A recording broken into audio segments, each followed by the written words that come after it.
चलो पढ़ना स्टार्ट करें। आज हम लोगों ने एक स्वांग का टॉपिक पढ़ा था लास्ट, और वो ख़त्म हो गया था, पर वो सेम टॉपिक थोड़े से एक्स्ट्रा पॉइंट्स के साथ कला में भी दिया हुआ था, जो मैंने थोड़ा सा पोर्शन पढ़ाया था, थोड़ा सा रह गया था। एक बार देखो ज़रा, उसको यहाँ से भी पूरा कर लें ताकि एग्ज़ाम में हमें दिक्कत ना आए। कला वाले टॉपिक में शायद 181 के बाद था या 160s में था कहीं।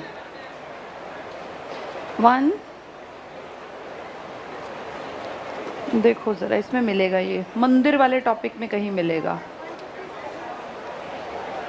ये है 169 पर आ जाओ, 169 पेज पर। हरियाणा में लोक नाट्य, हरियाणा में लोक नाट्य। जब भी लोक नाट्य या लोक कला की बात होगी तो हरियाणा में सबसे फेमस चीज़ क्या है? स्वांग। और हम जानते हैं हरियाणा का सांग का कल्चर कोई आज का नहीं है, ये कल्चर बहुत पहले। स्वांग की अगर बात करें तो जब वो मरा था ना, कौन बड़ा आदमी, हाँ 1707 में वो मर गया।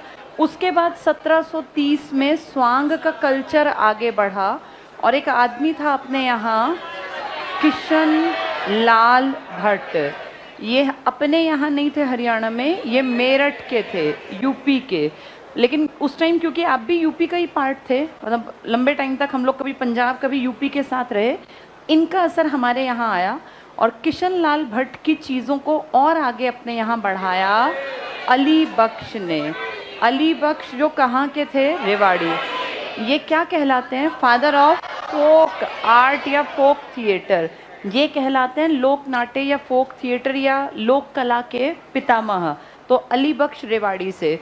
फिर हमने आगे पढ़ा था दो लोग जिन्होंने ज़्यादा फेमस घर घर तक पहुंचाया। एक का नाम था दीपचंद और एक का नाम था सबसे बड़े जो कहलाते हैं सूर्य कवि, जिनका नाम है दादा लक्ष्मी चंद।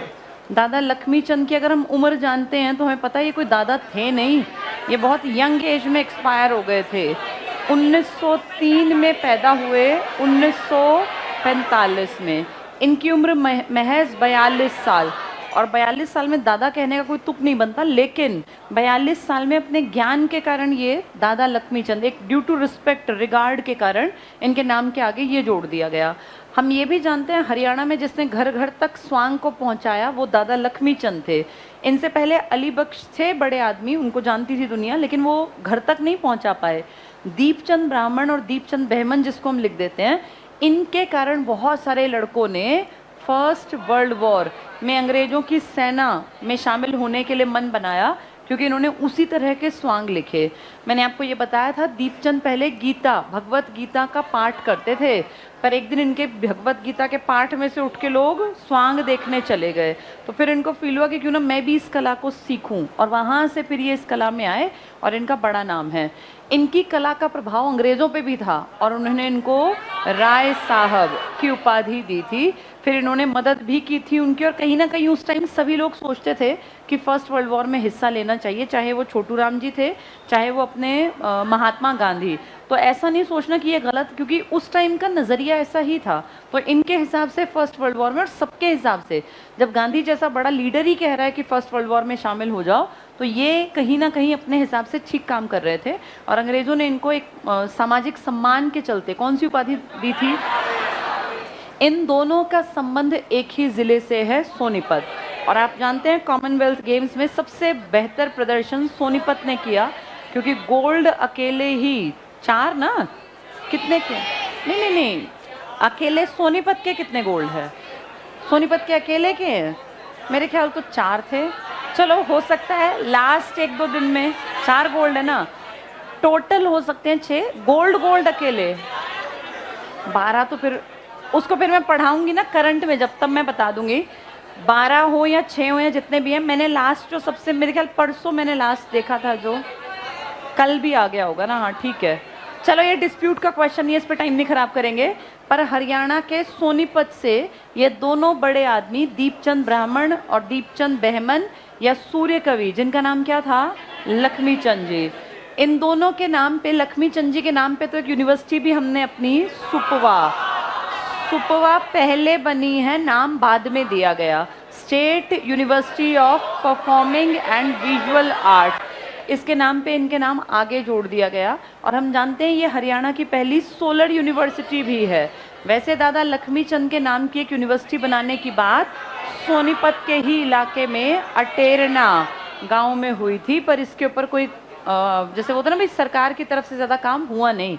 इनकी एक बहुत बड़ी मूर्ति के रूप में अपने पंचकुला पढ़ा था, लेकिन वो शक्ल भी मेल नहीं खाती थी। तो कई जगह इनके बारे में ये भी कहा गया कि सरकार उतना काम नहीं कर रही जितना करना चाहिए। चलो इनको थोड़ा सा पढ़ लेते हैं अब किताब से। पेज 169 पे आ जाओ, इसमें लोक नाट्य पढ़ेंगे। ये 169 वाला पूरा पेज ना तुम्हें मैंने पढ़ा दिया, बस ये किताब से पढ़ना है क्योंकि ये मेजर हिस्सा भी हम पढ़ चुके। तो देखो इसमें पहला पॉइंट क्या है, बिल्कुल लास्ट पॉइंट है, हरियाणा में लोक नाट्य।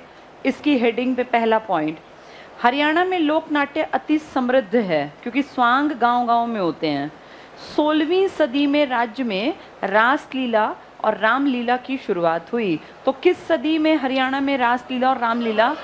रामलीला आज भी आप जानते हैं दशहरे वाले उसमें कैसे आज भी गली नुक्कड़ों में रामलीला लोग करते हैं। तो ये 16वीं सदी से चल रही है, इसका मतलब 1500 कुछ के आसपास जब ये रहा होगा ना अकबर, तब के हेरफेर में। हरियाणा में स्वांग परंपरा की शुरुआत 1730 में हुई। किसकी मौत के बाद? हाँ, औरंगजेब के बाद ही हिम्मत हुई लोगों में ये सब करने की। वो बड़ा गुस्से वाला आदमी था और औरंगजेब का हमने पढ़ा था हरियाणा में कोई खास इंटरेस्ट भी था। याद है मेवात के जंगल कटवाए थे, हांसी की तरफ भी काम किया, तो यहाँ ये कल्चर पनपना मुश्किल था। हरियाणा में स्वांग की शुरुआत कब हुई? 1730 में। और पहला सफल स्वांग शीला सेठानी, शीला सेठानी कोई महिला के ऊपर मुझे लगता है रहा होगा, सबने इसके ऊपर कोई ना कोई स्वांग की रचना की, शीला सेठानी। ठीक है, तो हरियाणा का पहला सफल सांग कौन सा था? शीला सेठानी। कौन था? किस सन में स्टार्ट हुआ? 1730 में। अब अगले पेज पर आ जाओ, या तुम्हारे में हो सकता है यहीं भी हो। पहला पॉइंट देखो, हरियाणा में आधुनिक स्वांगों का प्रतिष्ठापक पंडित दीपचंद। आधुनिक की बात करें तो ये दो आदमी हैं, कौन कौन? दीपचंद और दादा लक्ष्मी चंद, ये आधुनिक के हैं। आधुनिक अंग्रेजों के बाद के हेरफेर के। आगे पढ़ना, पंडित दीपचंद को माना जाता है, इनके प्रसिद्ध स्वांग था शीला सेठानी। क्या ये पहला सफल स्वांग भी था? आज भी लोग इसी को एक्ट करते हैं, पहला सफल भी यही है, इन्होंने भी यही गाया। आगे फिर उन्होंने ढेर किया, हरीश चंद्र है, नल दमयंती के किस्से हैं, मीराबाई, सत्यवान सावित्री, सेठ ताराचंद, सब वही वही बातें तो करते थे, पुरानी पौराणिक कहानियाँ और इन सबको पोर्ट्रे करते थे। अगला पॉइंट टिक करना, हरियाणा में मेरठ निवासी किशन लाल भट्ट को पहला स्वांगी मानते हैं। हम पहला स्वांगी किसको कहते हैं? हाँ, कहाँ के थे ये? मेरठ के। 1730 में स्वांग की परंपरा। और आधुनिक स्वांग अगर कहें आधुनिक काल में सबसे बड़ा आदमी तो दीपचंद का नाम है। ये 20वीं शताब्दी के हैं दीपचंद, तो 20वीं शताब्दी 1900 कुछ के बाद वाले। इसके बाद अगला पॉइंट पढ़ लो, ये किशन लाल भट्ट का भी इंपॉर्टेंट लिख लेना। हरियाणा में सांग या स्वांग खुले मंच पर लकड़ी के तख्तों पर किया जाता है।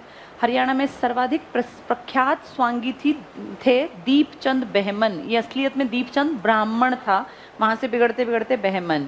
इनको क्या कहते हैं, किससे कंपेयर करते हैं? शेक्सपियर और कालिदास, दोनों से। लिख लो यहाँ, शेक्सपियर और कालिदास। अगर सिर्फ कालिदास आया तो लक्ष्मी चंद है। सूर्य कवि आया तो भी लक्ष्मी चंद है। यहाँ लिख लो, शेक्सपियर और कालिदास। हरियाणा का शेक्सपियर और कालिदास दोनों पूछें तो यही हैं। आगे पढ़ो क्या लिखा है, जो शेर खोंदा, सही वर्ड क्या है ये? सिहरी खांडा। गांव का नाम है सिहरी खांडा, इसको ठीक कर लो, सिहरी खांडा। सोनीपत जिले के गांव में पैदा हुए थे ये। सिहरी खांडा सोनीपत से संबंधित थे। इन्हें हरियाणा का पहला आधिकारिक सांगी माना जाता है। तो हरियाणा का पहला जिसको आधिकारिक तौर पर एक नाम मिला, भाई ये है हरियाणा का पहला। किशन लाल भट्ट कहाँ के थे? मेरठ के थे। ये हरियाणा का पहला आधिकारिक यानी अथॉरिटी जिसको दी गई, क्योंकि अंग्रेजों ने इनको क्या उपाधि दी थी? हाँ, तो वहाँ से इनकी अथॉरिटी मानी गई। फिर ये टिक कर लो, आधिकारिक सांगी पूछ लें पहला तो दीपचंद का नाम आएगा। वैसे कहें प्रभाव तो फिर मेरठ वाले का।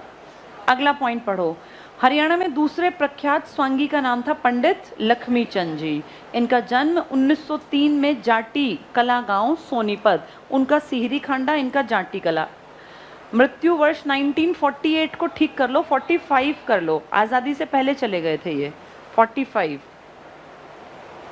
आगे पढ़ना, इनको हरियाणा का तानसेन कहते हैं। ये कालिदास अकेले पूछेंगे तो ये हैं, लेकिन शेक्सपियर और कालिदास कहेंगे तो दीपचंद, और तानसेन कहेंगे तो यही आएंगे, दीपचंद नहीं आएंगे। ये टिक कर लो, तानसेन। तानसेन किसके दरबार में थे? अकबर। कालिदास किसके दरबार में था?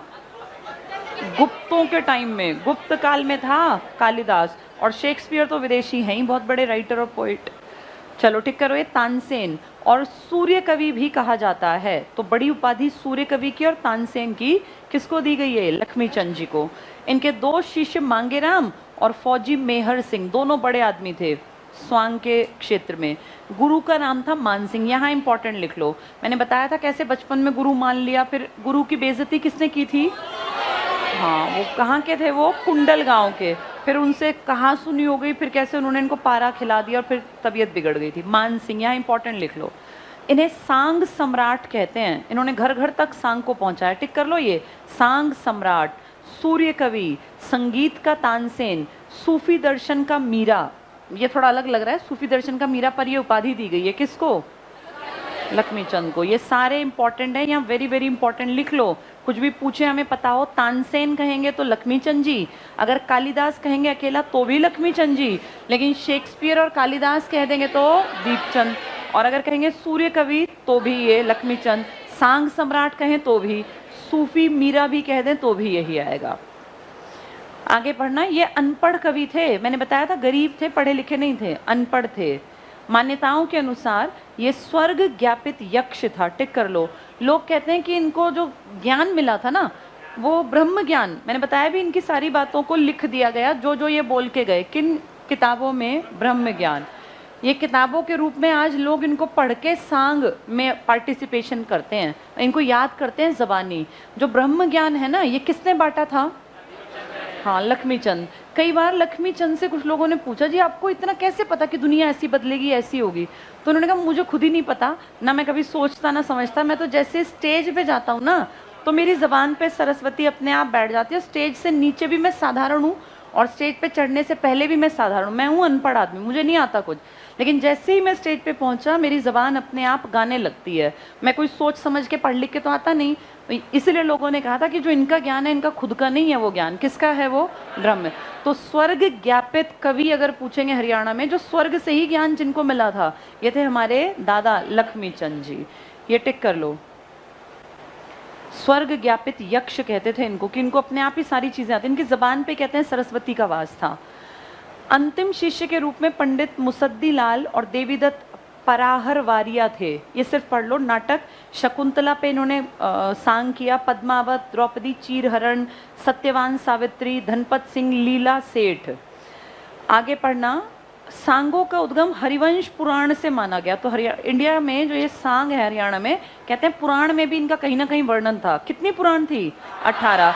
किस पुराण में हमारे स्वांग का लेख मिला? हरिवंश। ये टिक कर लो, हरिवंश पुराण। पुराण किसने लिखी हैं? वेद व्यास ने। यहाँ लिख लो वेद व्यास।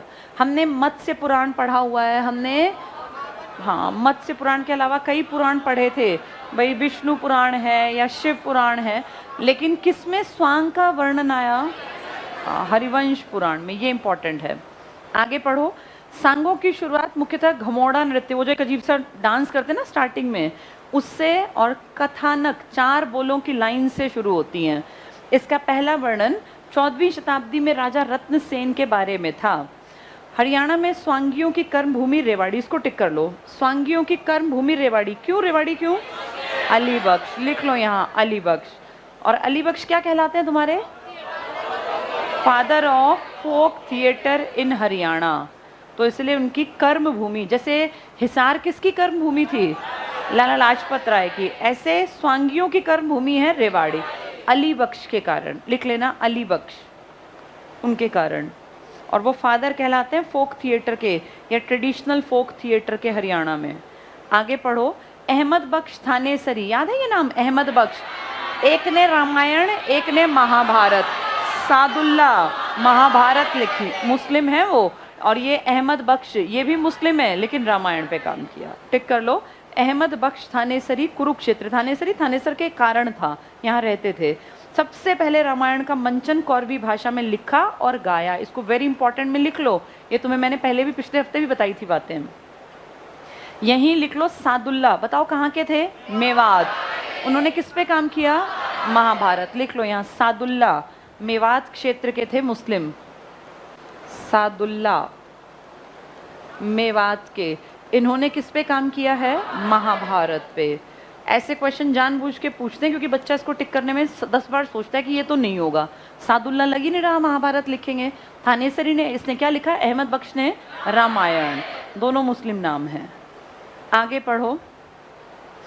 अली बख्श, अली बख्श कौन? जिसके कारण रेवाड़ी कर्म भूमि है, वो अली बख्श। मंडावर अजमेर, मेन तो अजमेर के लेकिन अपने यहाँ मेवात में थे। इनका संबंध पश्चिमी हरियाणा से था, यहाँ लिख लो रेवाड़ी। मेवात बोल दिया मैंने शायद इससे पहले, रेवाड़ी। मेवात के सादुल्ला थे, रेवाड़ी के थे अली बख्श। इनके कारण क्या बना रेवाड़ी? स्वांग करने वालों की कर्म भूमि, इन्हीं के कारण। लिख लो यहाँ स्वांग की कर्म भूमि रेवाड़ी। अली बख्श फादर कहलाते हैं फोक थिएटर के। रेवाड़ी सांग करने वालों या स्वांगियों की कर्म भूमि, अली बख्श थे रेवाड़ी के। आगे पढ़ लो नाटक पद्मावत और कृष्ण लीला। नेक्स्ट सिर्फ पढ़ने वाला है। 19वीं शताब्दी में पंडित नेतराम हुए, कोई इस्माइला गांव के आसपास, रोहतक वाले थे, भजन गायक। बाद में कटाक्षों की वजह से वे सांगी बन गए। ये पहले भजन गायक थे, एक सांगी बन गए। ऐसे ही जैसे कौन? दीपचंद बहमन, पहले भगवत गीता का पाठ करते थे, बाद में स्वांगी बन गए। प्रमुख सांग इनका भी शीला सेठानी, ये पहला सफल सांग था ना शीला सेठानी का, वही इन्होंने गाया। 20वीं शताब्दी में महान सांगी का नाम नहीं लिखा, दीपचंद अपने आप लिख लो। महान सांगी के ऊपर एरो लगा के दीपचंद। दीपचंद कौन सी उपाधि मिली थी? राय साहब। लिख लो राय साहब। कौन से वर्ल्ड वॉर में हेल्प की थी? फर्स्ट वर्ल्ड वॉर में। राय साहब, ये टिक कर लो। महान सांगी दीपचंद तुमने खुद लिखना है, राय साहब की उपाधि। इनके गुरु का नाम था छज्जू राम। जैसे मानसिंह किसके गुरु थे, ऐसे छज्जू राम किसके गुरु थे? दीपचंद के। दोनों इंपॉर्टेंट है, बहुत बार आ चुके। आधुनिक सांग के जनक कहलाते हैं। आधुनिक टिक कर लेना। हरियाणा का शेक्सपियर, यही लिख लो। नीचे देखो, बिल्कुल इसके नीचे कालिदास भी लिखा है। शेक्सपियर प्लस कालिदास लिख लो, प्लस। दोनों पूछेंगे तो इनका नाम। अगर अकेला कालिदास आया, तानसेन आया, लक्ष्मीचंद, सूर्य कवि भी, सांग सम्राट भी, वो सब उनके साथ जाएगा। नाटक पढ़ लो। नल दमयंती, सोरठ राजा भोज, हरियाणा का कालिदास भी इन्हीं का नाम है। अगर अकेले कालिदास है तो फिर दादा का नाम है, कालिदास और शेक्सपियर हैं तो फिर इनका नाम है। दीपचंद थे। हरदेवा पढ़ लो, गोरड़ रोहतक के आसपास, दीपचंद के शिष्य थे ये। बाजे भगत तो बहुत बड़ा नाम है, सिसाना सोनीपत से। ये हरदेवा के शिष्य। हरदेवा किसके शिष्य हैं? दीपचंद के। दीपचंद किसके शिष्य हैं? छज्जू राम। यानी छज्जू राम से शिक्षा ली दीपचंद ने, दीपचंद से शिक्षा ली और उनसे शिक्षा ली बाजे भगत ने। इनका नाटक ज्ञानी चोर जमाल फत्ता, मांगे राम, सिसाना सोनीपत, ये लक्ष्मीचंद के शिष्य हैं। लक्ष्मीचंद खुद किसके शिष्य हैं? मानसिंह के। लक्ष्मीचंद के नीचे लिख लो इनके गुरु मानसिंह। तो मानसिंह और छज्जू ये दो बड़े गुरु रहे होंगे। मानसिंह से कौन आगे बढ़ा सीखकर? लक्ष्मीचंद जी। और छज्जू से कौन बढ़े आगे? दीपचंद। फिर दीपचंद के आगे बढ़ते चले गए गोरड़ गांव के, क्या नाम था इनका? हरदेवा। और फिर आगे जाके बाजे भगत। लक्ष्मीचंद के शिष्य मांगे राम, सोनीपत सिसाना गांव। नाटक पढ़ लो। दुष्यंत शकुंतला, कृष्ण जन्म और ध्रुव भगत। यानी पुरानी ऐतिहासिक कहानियां स्वांग में किया करते थे। तो अब कहीं बताओ थानेसरी आदमी कौन था? थानेसरी अहमद बख्श। अली बख्श था रेवाड़ी वाला। किसे कहते हैं फोक थिएटर का फादर? रेवाड़ी वाले को। इसने क्या बना दी रेवाड़ी? कर्म भूमि। किनकी? स्वांगियों की। और अगर कहें कि सबसे पहला जो हरियाणा से संबंधित था लेकिन आधिकारिक नहीं था, वैसे बड़ा आदमी था, क्या नाम था उसका? किशन लाल भट्ट। तुम्हारा पहला आधिकारिक जिसको अथॉरिटी मिली वो दीपचंद। दीपचंद को क्या उपाधि मिली थी? कौन से वर्ल्ड वॉर में?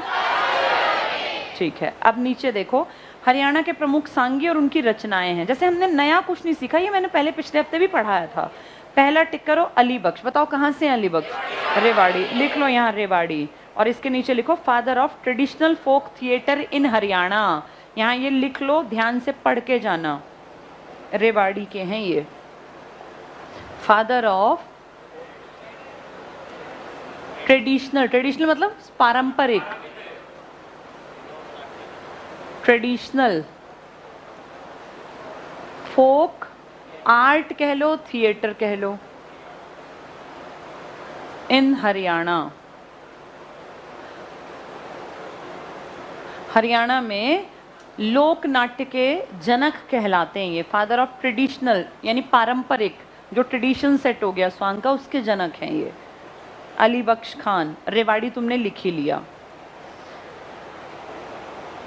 ठीक है। ये कई बार पूछा जाता है, इनका नाम इंपॉर्टेंट है ये। रेवाड़ी को इन्होंने स्वांग की कर्म भूमि बना दिया। सेकेंड हाफ में आओ, सारे तो याद हो ही नहीं सकते इसलिए छोड़ दो। दीपचंद पे पहुंचो 7वें नंबर पर। दीपचंद बड़ा नाम है और हम जानते भी हैं इनके बारे में। दीपचंद बताओ कौन से वर्ल्ड वॉर में, कौन सी उपाधि? राय साहब। इनके गुरु का नाम और इनके चेले का नाम? हरदेवा। और हरदेवा का चेला फिर बाजे भगत।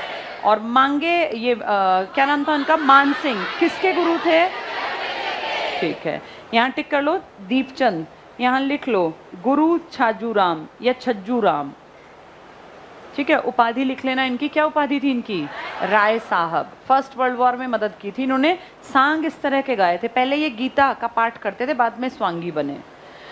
पढ़ के देखो इन्होंने क्या क्या। सोरठ, शरणदे, राजा भोज, नल दमयंती के किस्से, गोपीचंद, महाराज हरीशचंद्र, उत्तानपाद, ज्ञानी चोर, ये सारे वही किस्से जो लोकल कहानियां थी ना, वो इन्होंने लोगों तक पहुंचा दी। अहमद बख्श, कौन है ये अहमद बख्श? ये अहमद बख्श थानेसरी है। लिख लो यहाँ थानेसरी, जिसने महाभारत या रामायण? और महाभारत सादुल्ला मेवात वाले ने। ये लिखो यहाँ थानेसरी। रामायण टिक कर लो।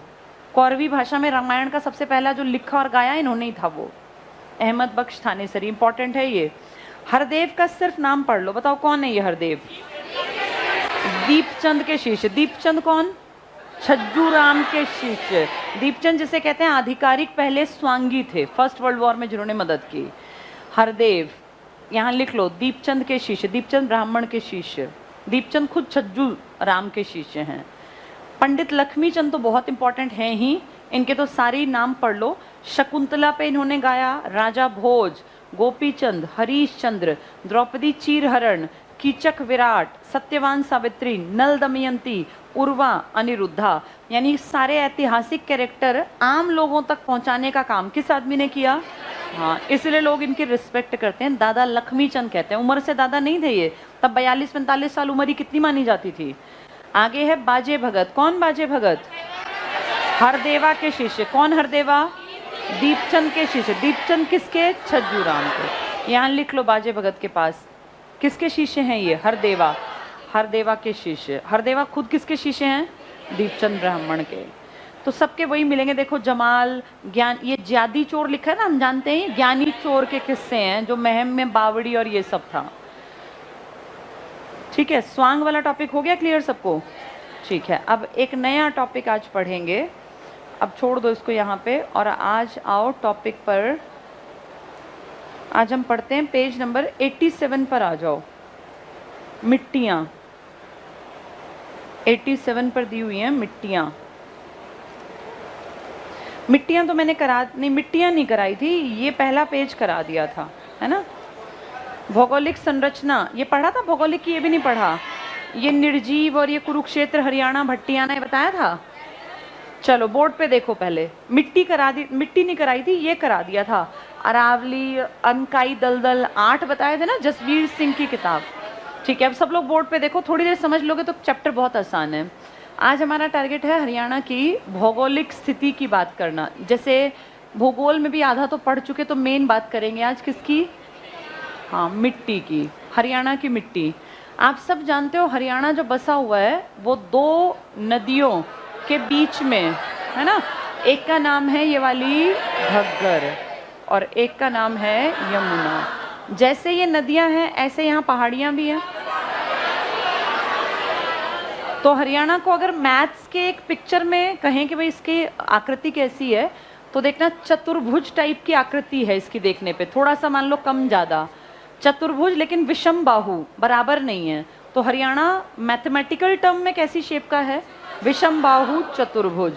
इस हरियाणा में 3 बड़े हिस्से माने गए। एक को नाम दिया गया इतिहास में कुरुक्षेत्र।